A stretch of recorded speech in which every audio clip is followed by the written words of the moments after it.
What's up, guys? Today I'm going to take you through a couple exercises for tendon health and also talk about the nutritional component because that's just as important when it comes to tendon training. So we got my man Tom here, a co-founder of Upper Echelon, also a former collegiate basketball player. He's 6'8", he lifts, he's jacked, but just like a lot of the former hoopers or current hoopers, he might struggle with a little bit of patellar tendinopathy, and so we're gonna take you through a good couple of exercises, a little bit of a progression, and the nutritional components involved to heal that patellar tendon, get it nice and strong and functional. So he's gonna take his scoop of Upper Echelon Collagen Plus. This is UC2 type 2 collagen, and it's got the vitamin C already in it, so you don't have to go eat your orange and then take your collagen.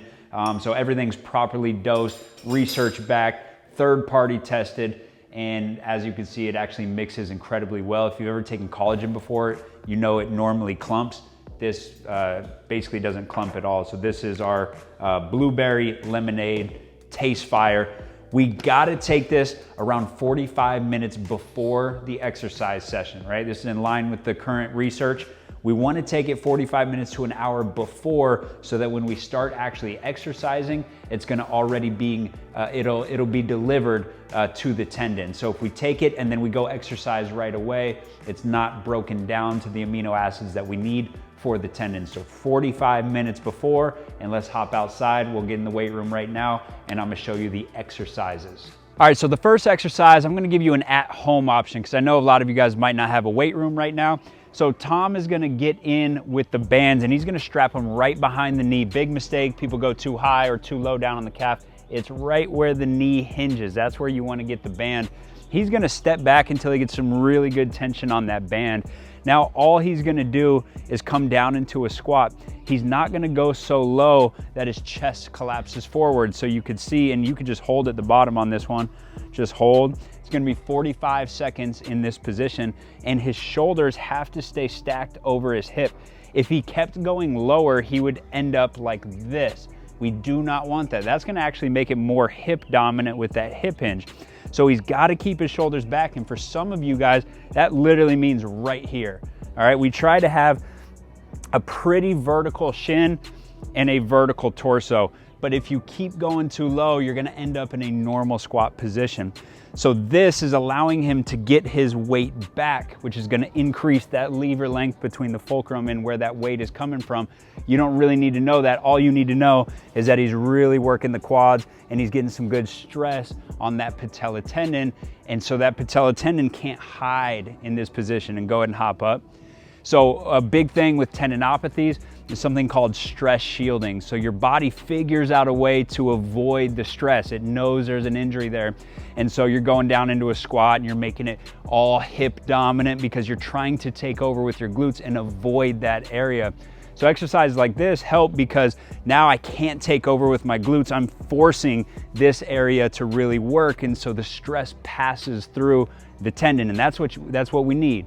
We need the tendon to actually take on the force for it to adapt. So again, we'd go 45 seconds, anywhere from 3 to 5 sets. So in the research, 5 sets of 45 seconds tends to work pretty well. And then each week you can progress by just going a little bit heavier. So week 1, maybe you go completely body weight, and then week 2, you can add a weight. You could add a dumbbell right here, add a backpack, some form of weight, and just each week gradually go up. Now there's a lot of different theories in how we assess pain because this isn't something that should cause a lot of pain, right? We want to be able to get a good quad burn without patella tendon pain, but the most important thing is assessing your pain levels 24 hours later. All right, so a lot of times people get warmed up and they're feeling good. Yeah, Tom could go play basketball. Even if his patella tendon was hurting before, once he gets warmed up and gets going, he wouldn't feel any pain in that game. But if he went and he played hard, 24 hours later, that pain is probably gonna spike. So if today Tom was a 3 out of 10 pain, and then we did these iso holds and he's like, nah, I'm good, didn't hurt. But 24 hours later, it's a 5 out of 10 pain. We spiked his pain levels and we did too much. So you would regress back. You would regress back by maybe even shortening up the depth a little bit or just going less total volume. So you could cut back on the sets a little bit. But as long as your pain isn't spiking 24 hours later, then we're training at a good pace. And typically we would want to stay in this isometric phase for a couple weeks, and then we would move on to our slow heavy phase. So that's when we would get into more of actual dynamic movement, but we're still not doing a lot of elastic stuff. We're doing more slow heavy. So we're getting our eccentric, we're getting our concentric. But first, we typically want to start with the isometrics because we can get some loading on that tendon, and it typically does not spike the pain levels. Now, option number 2, if you have access to a weight room and you're already experienced in the weight room, 80% of 1 rep max on a leg press or even like a single leg quarter squat hold, that works great as well. So what we're gonna do is get this to 80%. So this is pretty heavy, right? A lot of people think when they have a tendinopathy, you got to avoid load. The research is actually pretty solid. When we're working at that 80% max, the tendon gets the loading that it needs. So he's 80% of his 1 rep max, and we're just, for now, we're gonna go 90-degree hold. There's different benefits to different angles, but for right now, we're gonna go 90-degree knee angle. So he's just gonna lift up the leg press, and we're gonna do it 1 leg at a time, right? So now he can't stress shield by using that other leg. That force has to pass through that patellar tendon, so he's getting the loading that he needs. We're only gonna go for 12 seconds here because remember, this is pretty heavy. And then each week you have options. Some studies will just go up in duration, so you could go up like 5 seconds per week and stay at that same weight. Other studies have also shown benefits from staying there. We could stay at that 12 seconds and just go up a little bit in weight. So in phase 1, you're taking your pick between the leg press hold or any 80% 1 rep max unilateral and the Spanish squat. And typically we would recommend our athletes do that every day. We want daily loading on that tendon. Now, this is the mistake that everybody makes. When you load the tendon, you can start to get the pain to go away. That is very important, but why did the injury happen in the first place? Okay, typically we all think about patellar tendon or Achilles tendon as just overuse. You just did too much. Truth is, a lot of the time, it's biomechanical. So there might be something going on with the pelvis or with the feet that is causing you to overload that tendon. And so if all we do is focus on the tendon itself and we don't improve the pelvis and the feet, then the injury is just gonna come back. It's only a matter of time, right? You could feel good right now while we're doing low level stuff and we removed you from playing basketball every day. But when you go back to playing, when you go back to jumping, it's just gonna come back. It's a matter of time. So we have to improve the biomechanics so that we don't overload that tendon in the first place. Now, this is where it gets really tricky because I can't tell you through the internet what your specific biomechanical limitation is, but I've had a lot of success using some PRI concepts, especially with athletes like Tom. Tom squats a lot. He deadlifts. I mean, the other day he's deadlifting like 500 pounds in here. And so that's extension, extension, extension. He's jumping, he's sprinting, extension, extension, ribs flared, anterior pelvic tilt. And so for athletes like this, and probably a lot of you guys listening to this, doing some posterior pelvic tilt stuff and improving the mechanics of the rib cage along with the pelvis and the breathing mechanics can go a really long way. So what we're gonna do, Tom is set up 90-90, so he's 90 degrees at the knee, 90 degrees at the hip. He can either go feet on the wall or feet on a box or on a bench. He's gonna lift 1 leg. He's gonna squeeze onto this foam roller, but only a little bit.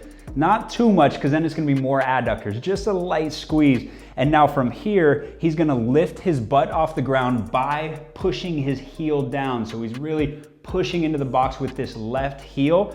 That's gonna lift his butt off the floor. I don't want his lower back to come off the floor. You guys are so used to doing bridges where you come all the way up. We do not want that right now. I should be able to put my hand right underneath his back and he's thinking about crushing my hand, all right? So I want that pressure there.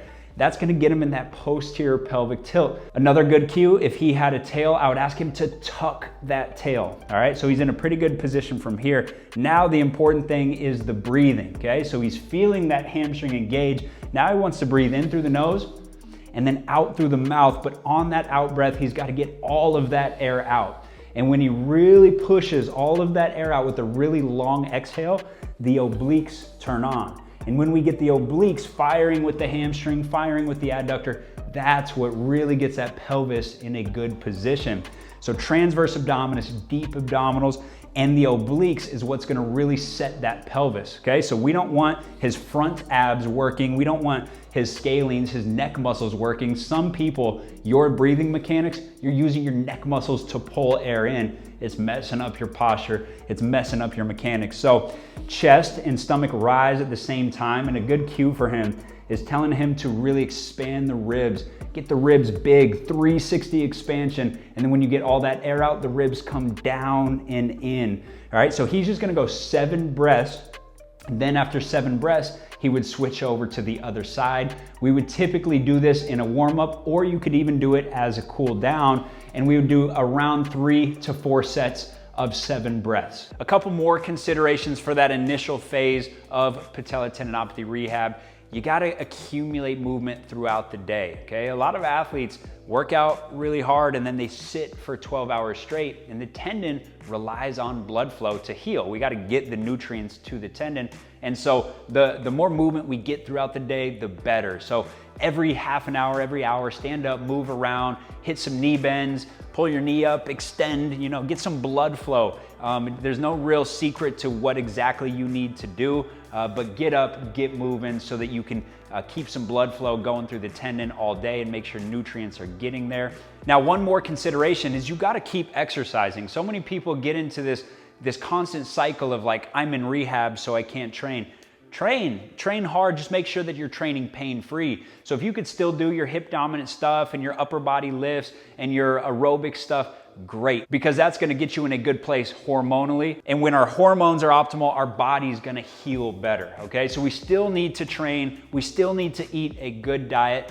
Some people could even skip the isometric phase and go straight to slow heavy if it's not causing you pain. And again, 24 hours later, it's not spiking your pain. So some people do rely on the isometrics for a little bit too long. Sometimes you could, maybe do a couple days or a week of it. And if you're feeling good, go to that slow heavy. And then with the slow heavy, if you're feeling good, then we can go to a little bit more of a reactive, like we could do oscillating squats. And I'll talk about this in other videos. And then getting into more of our elastic phase, which you guys might have seen in some of my Instagram posts. We like to use metronomes for that. And we'll go into this more in detail. But today I mainly wanted to talk about that initial isometric phase along with the nutrients that we should be getting pre-workout. Until next time, I'm out.